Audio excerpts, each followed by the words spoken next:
Hello and welcome to this video in which I will read to you one of the last chapters of my book Introduction to European Paganism.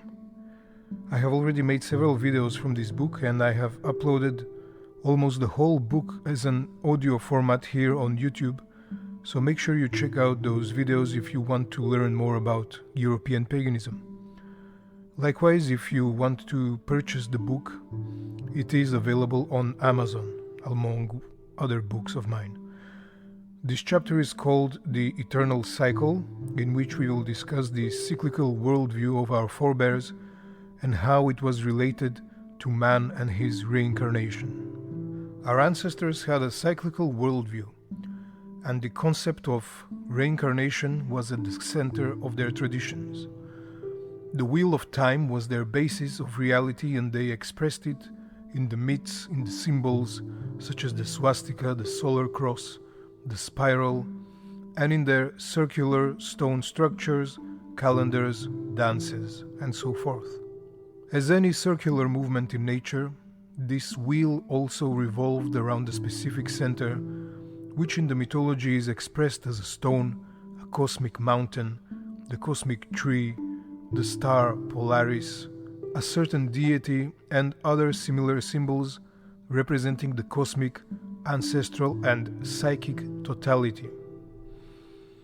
This center represented for man that which is beyond time, which is eternal, and as such it was the center of every cycle in existence. This is not a specific center located somewhere, but it is everywhere at the same time, and it is essentially you, uniting your past and thus your ancestors and your future descendants. Therefore, there should be a distinction between the local cult object, such as a temple, a statue of a deity, a tree, a mountain, a burial mound, which represents the cosmic center for a specific tribe, and the actual experience of it. As said before, this center is that around which all cycles of time revolve. However, because it is timeless and therefore ever present, it means that it is essentially rooted in the present time. That is to say, the present moment and the cosmic center are inseparable. The present simply is. It has always been and always will be, but because of our senses we perceive time in such a way that we divide it into a past, present and future, and as a consequence of the Abrahamic religions and later the scientific worldview, we believe that time flows from the past into the present and forward into the future. The only real time, however, is in the present, and it is from here that we go with our mind into the past and produce a continuous line of thought up to the present, which we later project into the future. Our ancestors knew about this because it was the center of their religious tradition, so they expressed this knowledge through their rituals, myths, and fairy tales, the purpose of which was to help the people discover their true nature, the true nature of reality and themselves, and thus be enlightened, or rather reborn, as the gods, to see that they are an image of the macrocosm and are therefore immortal. Such tales and myths exist across all of Europe, and they represent the essence of the native European spirit, because by discovering their secrets, man understands that they are not about some fictional gods, but about him, for his real self is identical to the divine. We are now going to examine some fairly simple myths and tales in order to understand the basic symbols underlying the concepts of reincarnation and enlightenment. Some of the most famous myths are without a doubt those of the Norse god Odin, about whom it is said that he hanged himself for 9 nights and days on the tree of life called Yggdrasil in order to obtain the secrets, that is to say the runes, to attain enlightenment or to be reborn. Likewise, we know that he sacrificed his eye into the waters of the well of Mimir, which is the well of memory, the well of reminiscence, the well of wisdom, underneath the roots of the tree so that he may drink from it and attain enlightenment. The eye which he sacrifices is the same eye we refer to as the third eye or the mind's eye. The eye is a symbol of consciousness and light, whereas the waters in the roots of the tree, deep in the underworld, represent the darkness of death and the unconscious, the unknown. Therefore, the act of sacrificing the eye into the well of wisdom is a symbolic act of making the darkness conscious, that is to say, of enlightening the mind. The cosmic tree with its roots drinking from the sacred waters beneath it is present among all European people, and in the folklore and tales of the Slavic and Baltic people, these sacred waters are usually described as golden. This is no surprise because gold itself is eternal, and so it became a symbol of eternity, of the spirit, of the enlightened mind, of the memory, as well as the blood. Hence why everything golden which is related to the tree or any other symbol of the cosmic axis, be it the waters underneath, the fruit from the tree's branches, or a beverage made from its fruit, represent the source of enlightenment, which is obvious by the fact that upon its consumption the hero always attains immense wisdom or immortality, which are essentially the same. Very often this is attained by the killing of a monster such as a bear, a dragon, a giant, an ogre, and so forth. This is expressed in an interesting way among the South Slavic fairy tales, which I have explained and illustrated in my book, The Sorcerer's Spring. One such tale is called The Boy and the Old Shepherd, in which a young boy is given the task of watching over the sheep of the old blind shepherd, but he is advised not to let them graze in the mountain of the fairies. The boy, however, does not listen to him and wanders across the mountain until the three fairies find him and challenge him to play his flute until they are too exhausted to dance. However, if he would become tired before them, then they would take his eyes. He managed to play longer than they could dance, so he asked them to return to him the eyes of the old shepherd, which they previously took from him. They told him that the eyes are hidden in their cave, in the form of golden apples, and that he is free to take them. He did as they said and took the apples to the old man, who regained his sight after eating them. In this tale, the old shepherd and the boy are the same being, the same individual, split in two different characters because of the mythological context. Not only does the old man live in a cave, but he is literally living in darkness because he is blind. He is dead. He cannot see the light, as if he is in the darkness of the underworld. The boy, however, while out with the sheep, meets the three fairies, which are none other than the three fates, who spin the fate of man, and thus the web of time, for they stand for the three times which we perceive, as explained in one of the previous videos. The boy lasted longer than them. He endured longer than time itself and thus transcended it, for which he was given the chance to go into the depths of the cave of the underworld.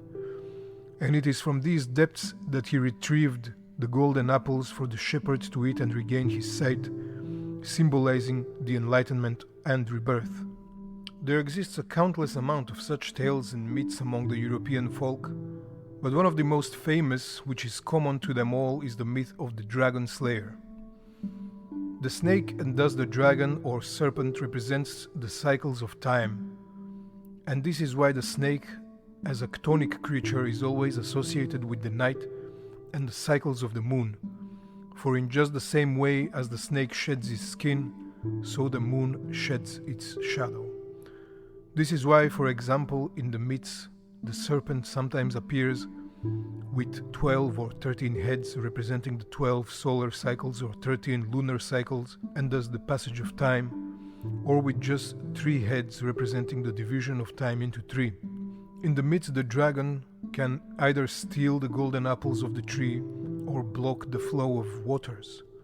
He also guards a treasure of gold or holds captive a maiden with golden hair in his underground lair, all of which represent the same thing: the act of slaying the beast and rescuing the princess, taking the treasure, releasing the flow of waters and drinking from them, or returning the stolen apples, represents for the hero a type of rebirth, because he literally cuts the umbilical cord, the cord of time, and is thus reborn. He becomes immortal.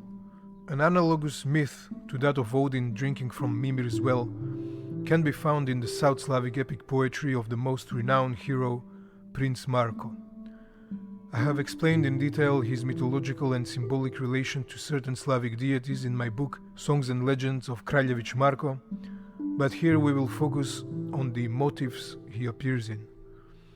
The hero is riding his horse, thirsty through the forest, and finds no water anywhere, until he learns that an evil fairy or dragon has locked the waters behind 9 locks in the tallest tree with a golden top.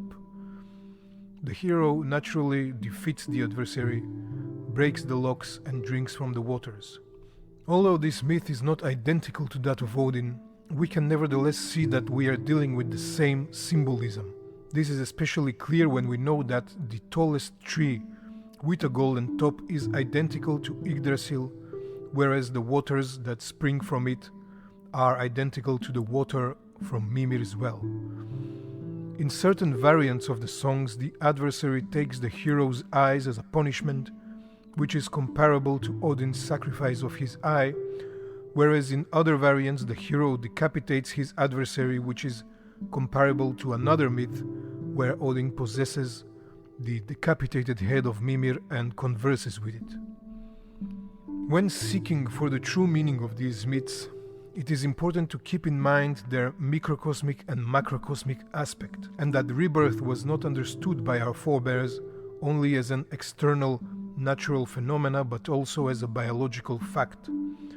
For example, when we speak of the storm god defeating the dragon and returning the waters to the earth, this can be understood through the atmospheric phenomena in which the earth is rejuvenated, but also as the biological birth of man through the cutting of the umbilical cord, as well as his elevation to the divine through the transcendence of time. The blood of the umbilical is identical to the waters from the sacred well, the golden apples, the nectar of the gods, and so forth. It is the liquid of life, which is also why blood sacrifices and wine or mead libations were dedicated to the dead. It is what brought the dead back to life. Hence why Odin's 9 days and nights of hanging on the tree are the 9 months of pregnancy during which the child is attached to the placenta, before the ancestral spirit, Odin, is reincarnated in the child, for he learns the secrets of the runes, which is the secrets of the blood. The same can be said for the South Slavic songs in which the water is guarded behind the 9 locks of the tallest tree. Remember that the womb is a microcosmic image of the universe, and an analogy to the underworld, the cave, the house, and burial mound. The same can be said for any dragon-slaying myth, where the hero returns something guarded by the dragon.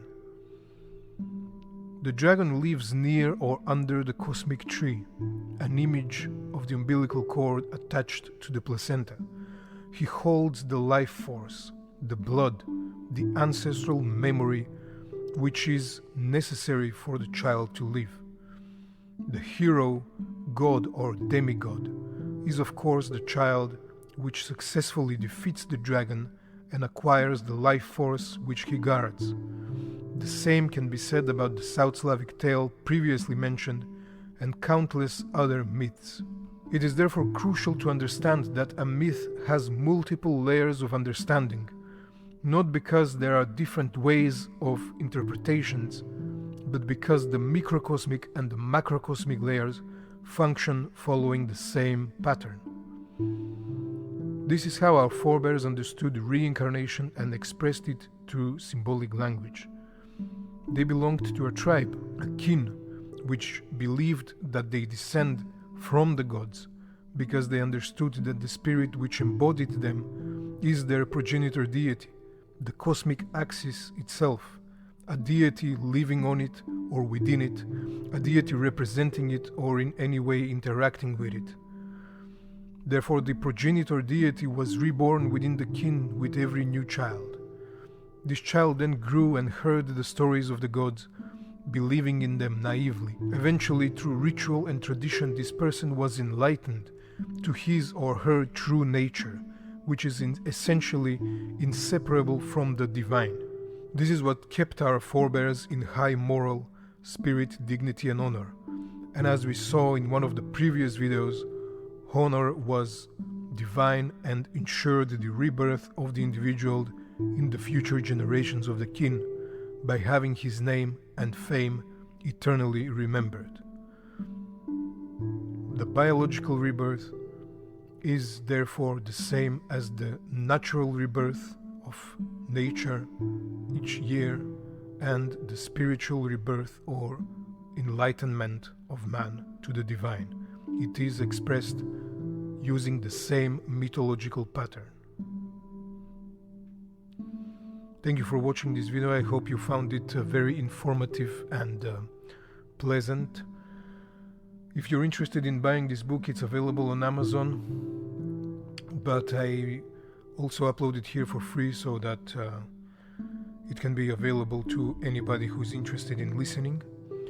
And if you want to check out more of my books, they're also available on Amazon. Most of them are concerning Slavic mythology, but they include a very wide spectrum of European paganism. Thank you again, and I hope to see you in the next video.